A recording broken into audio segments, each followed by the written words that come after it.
Graça, misericórdia e paz da parte de nosso Senhor e Salvador Jesus Cristo. Amém? Nós vamos abrir nossa Bíblia hoje na segunda epístola do apóstolo Paulo aos Coríntios, capítulo 1, e vamos ler do versículo 3 até o 5. Diz assim a palavra do Senhor: Bendito seja o Deus e Pai de nosso Senhor Jesus Cristo, o Pai de misericórdias e Deus de toda consolação. E Ele que nos conforta, é Ele quem nos conforta em toda a nossa tribulação, para podermos consolar os que estiverem em qualquer angústia, com a consolação com que nós mesmos somos contemplados por Deus. Porque assim como os sofrimentos de Cristo se manifestam em grande medida a nosso favor, assim também a nossa consolação transborda por meio de Cristo. Amém? Vamos orar. Senhor nosso Deus e nosso Pai, vem falar o nosso coração, vem falar o coração de todos os que estão abatidos, angustiados de espírito. Que o Senhor traga consolação no dia de hoje de um modo especial, que sejamos todos visitados por essa palavra de renovo, por essa palavra de vida, em nome de Jesus. Mais uma vez clamo pelo coração e a mente do teu servo pastor Malta, que o Senhor o livre das angústias, que o Senhor o livre das inquietações, que o Senhor traga paz ao coração do seu servo, em nome de Jesus. E se há alguma associação maligna associada com essas angústias, nós já repreendemos em nome de Jesus Cristo. Amém. Meus amados, nós temos nesses dias vivido momentos de grandes agonias. Hoje eu conversava com uma amada irmã que testifica isso que nós estamos falando. Ela me dizia que tem sido muitas as agonias, as angústias, as inquietações. E uma das coisas que mais tem inquietado os corações é o silêncio de Deus nas diversas demandas. E a gente sabe, do ponto de vista racional, que sempre que o Senhor silencia, grandes coisas estão sendo preparadas, grandes respostas estão sendo preparadas. Eu creio demais nisso e aguardo o meu milagre em nome de Jesus. Estou vivendo um dos momentos mais difíceis da minha vida. Não tem sido fáceis os últimos dias. E estar de pé é um grande milagre de Deus. Porque eu não durmo direito, eu não como direito, eu não consigo descansar nem de dia nem de noite. E só a graça sustentadora e fortalecedora de Deus para me manter de pé. E eu queria dizer aos muitos agoniados, angustiados, abatidos, assim como eu, que nós podemos sim ficar abatidos, mas não seremos destruídos.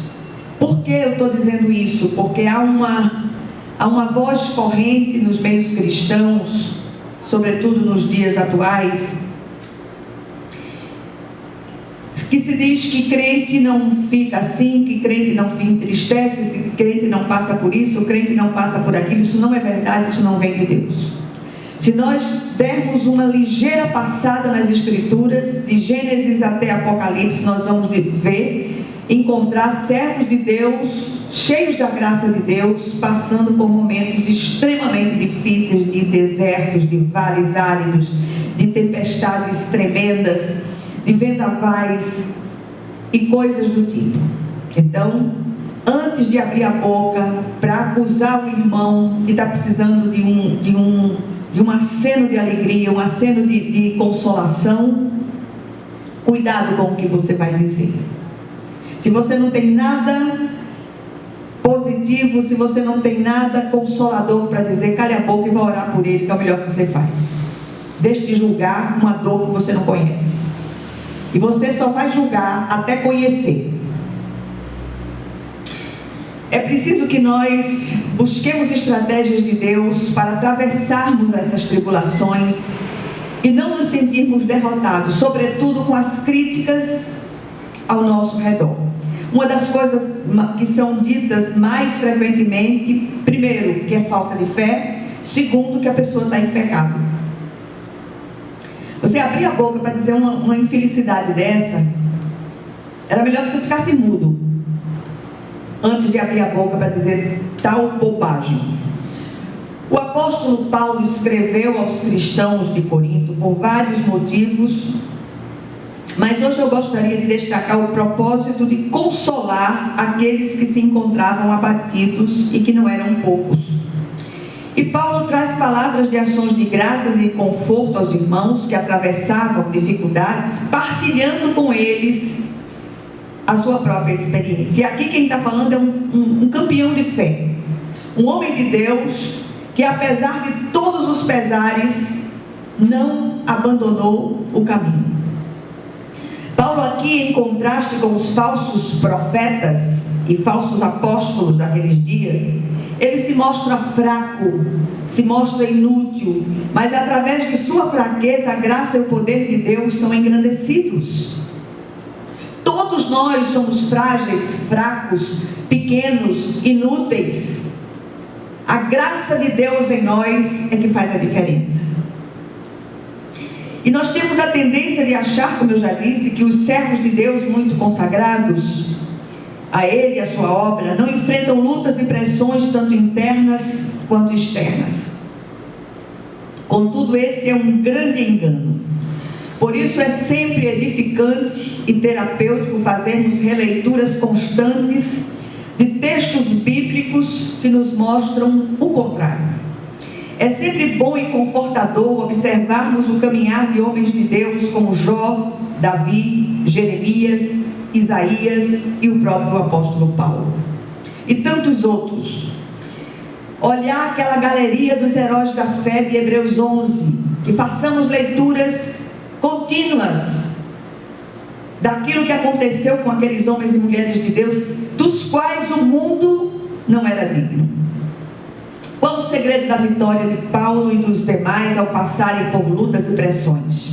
Só existe uma resposta: Deus. Estreitemos o nosso relacionamento com o Senhor. Deixemos-nos nos abraçar pelo Senhor, que fez os céus e a terra, que é o Deus e Pai de toda consolação.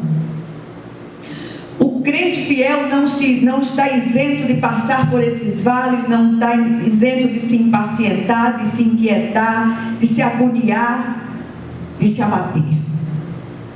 Mas ele não será destruído, porque ele sabe em quem crê.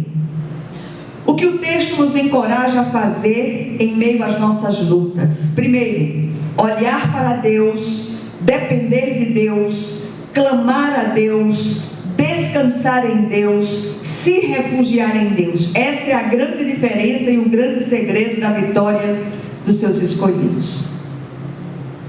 E essas ações todas, depender, clamar, descansar, se refugiar, tudo isso é absolutamente sobrenatural. Não é um passe de mágica. Isso depende do relacionamento que temos com o nosso Deus e Pai. Quando nos encontramos desanimados e prontos para desistir, devemos mudar o foco de nossa atenção de nós mesmos e dos problemas para Deus. Segundo lugar, não devemos desanimar. As lutas que enfrentamos não são só nossas. O desânimo, ele não faz acepção de pessoas. Crente, descrente, velho, moço, homem, mulher, rico, pobre, todos nós estamos sujeitos a enfrentar momentos de desânimos, horas de suores frios, vias dolorosas pelas quais atravessamos a nossa própria revelia. Em terceiro lugar, não podemos negar nossos sentimentos. Não está acontecendo nada, está tudo bem. Mentira sua. Eu não posso chegar aqui e dizer que está tudo bem. Eu estou triste, eu estou abatida, eu estou cansada, eu estou exausta, eu estou precisando de refrigério do alto, de ânimo, de coragem, mas quem me sustenta é o Senhor. E se eu estou aqui de pé, é porque o Senhor tem me sustentado com a sua mão direita fiel.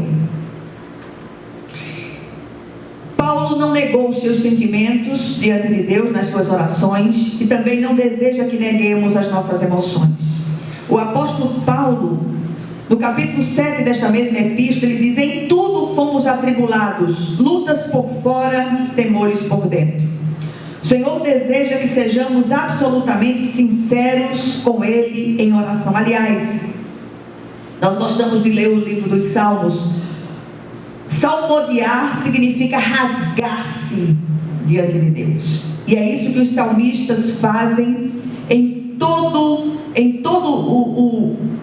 o poema, em todos os poemas, em todos os salmos. Eles falam a respeito daquilo que ele vai na alma. E é preciso que nós aprendamos, por isso que o livro do Salmo é chamado muito apropriadamente de sala de terapia de Deus, porque ali os salmistas todos se rasgam, se derramam na presença de Deus. É também escola de oração. Eu ouvi certa vez a respeito de Charles Spurgeon, chamado Príncipe dos Pecadores, homem de Deus de grande envergadura de fé e de propósito na obra de Deus. E num sermão ele ousou confessar. Ele disse: passo por depressões do espírito tão assustadoras que peço a Deus que vocês jamais experimentem tais extremos de infelicidade. E eu queria fazer uma pequena pausa aqui, um pequeno parêntese, para dizer à igreja do Senhor: crente tem depressão, sim, porque crente é humano, cristão é humano. Nós encontramos na Bíblia Sagrada inúmeros casos de cristãos que desejaram para si a morte. O salmista dizendo: das profundezas clamo a ti. Era um estado de alma de profunda agonia. Então você vai dizer que cristão não tem depressão, até você ter uma depressão. E quando você tiver, você vai saber o que é bom para todos. O próprio Paulo diz no contexto lido que passou por tribulações na Ásia, acima das suas forças, ao ponto de desesperar da própria vida. Ou seja, ele sentiu o desejo de morrer. Quantas vezes nós todos, a começar de mim mesma, não sentimos desejo de morrer, de fechar os olhos e não abrir mais, de dormir e não acordar, de voltar para casa e glorificar o Senhor? Quantas vezes? O que nós aprendemos aqui? Primeiro, Paulo era semelhante a nós, e a Bíblia também diz que Elias era um homem semelhante a nós, sujeito às mesmas fraquezas. Todos nós estamos sujeitos a atravessar desertos abrasadores, a passar por vales áridos, a enfrentar temporais, vendavais não poucos, a experimentar terremotos de todas as naturezas. De repente, o que Deus quer com essa luta que enfrentamos é trabalhar em nós. E na verdade o Senhor continua trabalhando em nós, porque se estamos do lado de cada eternidade, é porque a obra em nós ainda não terminou. Confiemos no Senhor. Firmemo-nos em Cristo Jesus. Segundo lugar, é quando os estreitos se tornam absolutamente intransponíveis que a hora de Deus é chegada para interferir na situação. Por isso Paulo recorre às ações de graças e procura trazer à memória o que lhe pode dar ânimo e esperança. E o que é que nos pode dar ânimo e esperança? A presença viva do Senhor, fazendo a diferença em nós. Em quarto lugar, a nossa fortaleza é o Senhor e dele vem o nosso socorro. Em quinto lugar, se há algo a ser feito neste momento aos que atravessam estreitos e se acham desanimados, é: não percam Deus de vista.